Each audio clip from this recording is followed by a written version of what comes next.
Chapter 6 Shiva beheads Brahma. Emerging from Brahma's body, Manu was his son and Brahmi his daughter. But a curse is a curse, and its known no ties. Once uttered, it become a part of natural law and must come to pass. Inexorable as an arrow, inching closer and closer, Narada had spoken his words like unripe fruits, has been waiting for the right season. You shall desire that which must not be desired. The curse came into effect now as Brahma began desiring his own daughter. Brahmi was a woman of exceeding beauty, and the Creator became besotted with his own creation. His flesh was now craving his own flesh. As soon as Brahmi stood before him to pay her respect, she realized his attention. His eyes were not exuding love but lust, insatiable lust. The daughter immediately moved to Brahma's right to avoid his gaze. Lo and behold, a second head sported on the side of the god, so that he could continue looking at her. She shifted to his left, and the third head sprung forth. She moved again to stand behind him, and the fourth head emerged there. Truly exasperated now, Brahmi rose high up in the air, but the Creator's patience knew no bounds. A fifth head bloomed right atop his other forehead, yearning for her, finding their sister in distress and their father shaming himself. Marichi and Atri bested to warn him, "Do not succumb to the words of Narad. You are the Creator Supreme. How can you harbor impious feeling towards your own daughter?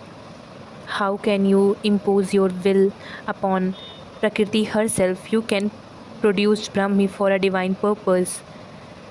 Do not give it to action that may render your entire creation inauspicious." Else Narad curse was way more potent. Its claws so fastened over Brahma that he began to chase Brahmi. She kept running hither and thither, but there seems to be no escape from her father. In a desperate bid to foil him, the woman began transforming herself into animal form. She turned into a cow, but Brahma turned himself into a bull. She became a mare, and he became a stallion. She became a duck, he became a drag. She turned into doe, he turned into buck. This went on, and she morphed into 100 creatures, reptiles, insects, birds, mammals, animals of air, land, river, and sea. And every time the witched creator kept turning into her male counterpart, harnessing that hallowed bindery of Nara and Nari that had been revealed to him. Since Brahmi thus looks 100 forms, she acquired the name Satrupa. And this is how all the animals now come into existence on earth. A furious Shiva materialized and began to condemn Brahma. The creator come to his sense now. He begged forgiveness, but the destroyer's rage boiled over and he served Brahma's fifth head on top, leaving him with only four. Such vile thoughts are unworthy of pardon, Shiva hissed. From now on, your four mouths shall forever keep reciting the Veds of repent for today. Suddenly the destroyer paused. Something was glancing to his left hand. He glanced down to find the Creator's served head stuck to him. Shiva frowned, but the next moment he realized that decapitating Brahma had amounted to Brahmatya, killing of a Brahmin. Hence, the head had attached itself to him as a penalty for his sin. But now Mahadev was justified. Saptaputra argued, why must he be punished? An action will always give birth to reaction, independent to its context. Atri explained, our father lusted because he was under the influence of a curse, and yet he paid the price. Similarity. Mahadev too faces the consequences of his deed. No matter how valid, the rules of Brahman apply equally to all.